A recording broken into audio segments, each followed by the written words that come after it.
The candle in the seventh star window reminds us that long before the birth of Jesus, the Hebrews used candles for their feast of lights. To them, and in our story of A Candle for Mary, new light meant new life. It was a bitter winter in Nazareth. Anna stood before the unlit candle. She was no longer young, and her husband Joachim was even older.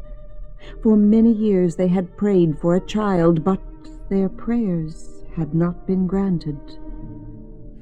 Perhaps it is too late. Perhaps I am now too old to bear a child.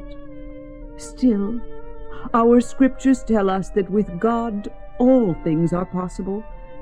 So I shall once more light a candle and ask Him to fulfill our wish. As she was lighting the candle, the whole room was suddenly filled with a great light, and the vision of an angel appeared to Anna. I am sent to tell you that your prayers are granted. You will bear a daughter, and you shall call her Mary. Remember, the Holy Spirit shall live within her, and her blessedness shall be greater than that of all holy women. Suddenly, only the flame of the candle glowed in the darkened room.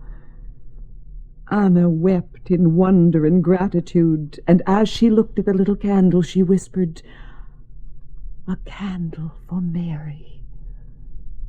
Mary."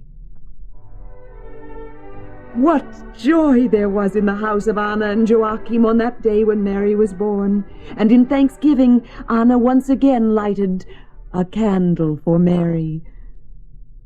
When Mary was still a very young child, she was taken to the temple to begin her training, to learn about God and about the Holy Scriptures from the priests and from the holy women who lived within the temple was a joy to her.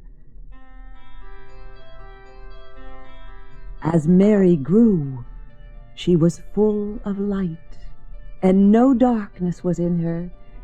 And when she reached the age of marriage, it became a deep problem for the priests of the temple, for how could they choose a husband worthy of Mary, who radiated so much love?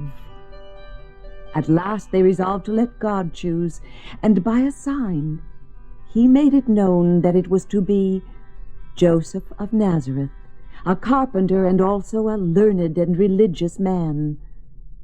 Soon after, the angel Gabriel appeared to Mary and said, "Hail, Mary, the Lord is with you. Do not be afraid, for you have found favor with God. The Holy Spirit shall come to you, and you shall bring forth a son, and you shall name him Jesus. And he shall be called the Son of God." And though Mary wondered greatly at this, for she was still a maiden and not yet married, she bowed her head and said, "Behold, I am the handmaiden of the Lord." For in everything she was obedient to the will of God. Mary and Joseph were wed, and all about them was gladness and joy. But deep in her heart, Mary wondered, will I be worthy to bring up this holy Son whom God is sending to me?